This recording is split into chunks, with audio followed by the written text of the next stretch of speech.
Hey guys, welcome to our channel. Today we are going to make a KN95 mask cover, and stay tuned to the end because we are going to make a modification to the surgical mask cover we did the last time. So let's go! And I want to clarify that the CDC doesn't recommend to cover the KN95 because they said that this mask is so good that it doesn't need a cover.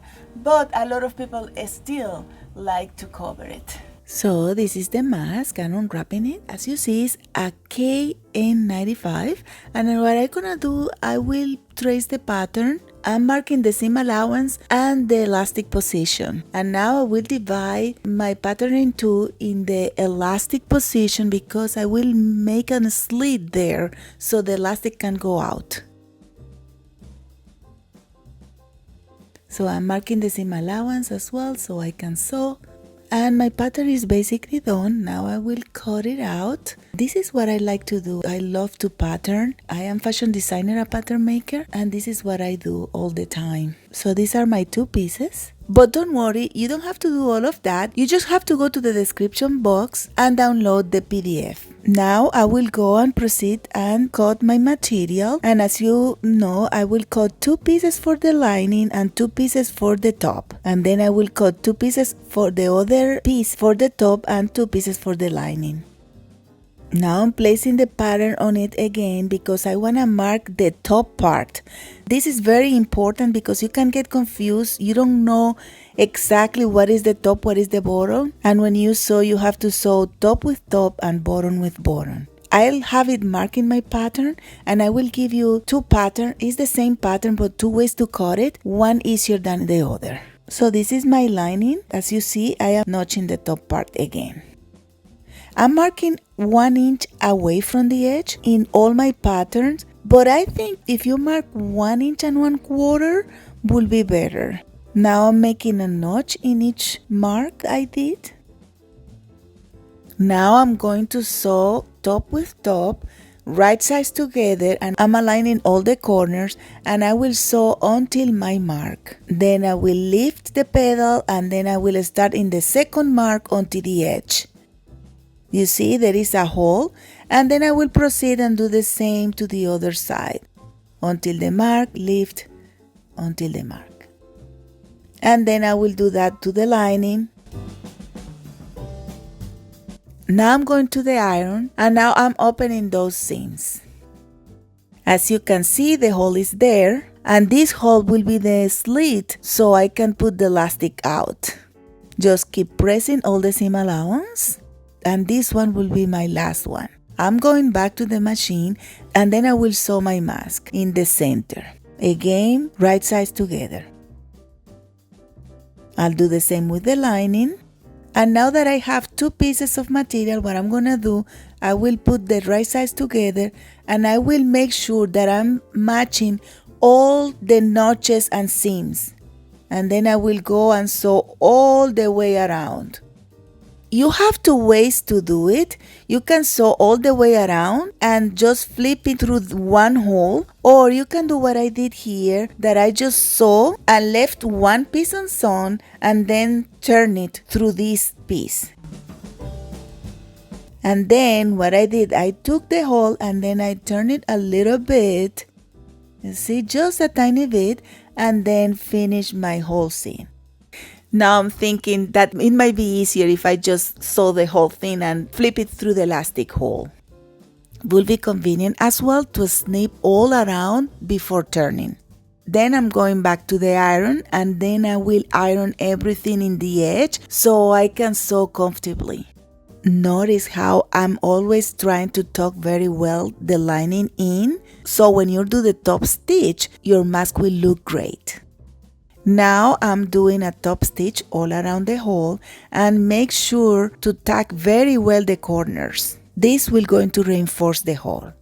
I do the same at the other side and now I'm ready to sew all over at 1/4 inch my mask. And here you go. It's done. Look guys at the structure it has.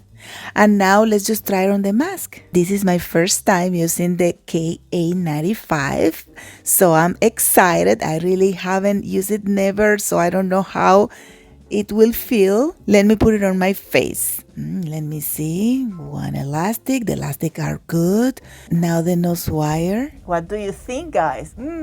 It feels really good. I've never put on an N95 mask. Smells a little bit though. I kind of prefer my cotton, but yeah.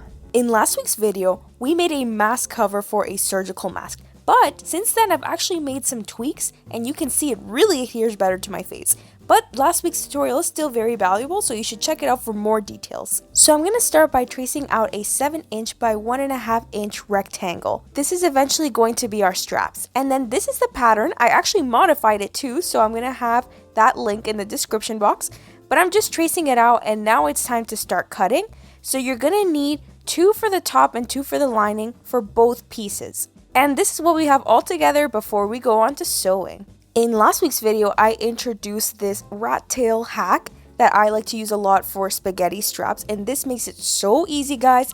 But basically, you just put a rat tail string in between your tube or whatever you're sewing, and in this case, I'm doing a 1/4" top stitch all around, and then I leave one side open and I can just pull it right through, and this makes it so fast to flip. So I just cut off the excess.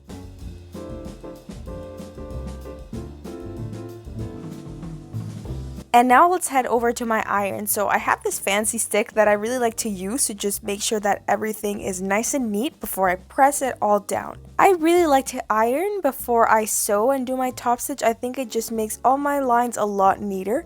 So I'm doing a top stitch on both of the straps. And now I'm going to start sewing my pieces together. So this is my top fabric, and I'm going to place the right sides together and sew along the curve.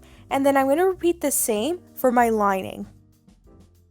So now I'm going to cut little slits along the seam allowance. This is going to help with the curve later on, and do the same for the lining. So now I'm going to open this up, and I'm going to sew a top stitch right beside the center, and this really helps with the structure of the mask. When you do this, you end up sewing around 1/16 of an inch right beside the center line. Are you guys ready for this week's modification? So what you do is I fold the edge of the mask in half, and then what I do is I sew a little line that's only 1/8 of an inch. This makes a bit of a pleat. You can also experiment with sewing darts. I'm going to be experimenting that in a few days, and I'll let you guys know how it goes. I really found that this pleat helped it stay at the side. So if you go back a few minutes, you can really see the difference between last week's and this week's. Now I'm going to repeat the same with the other side.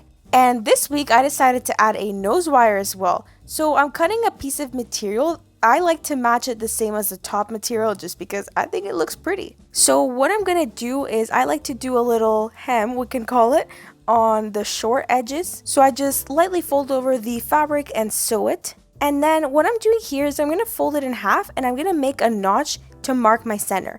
And then I'm going to align it to the center mark, and then I'm going to sew it around 1 inch away from the edge. And then I'm going to fold over the fabric and secure it at the edge as well. And now I'm going to sew on my straps. My straps are going to be sewn 3/4 inches away from the edge.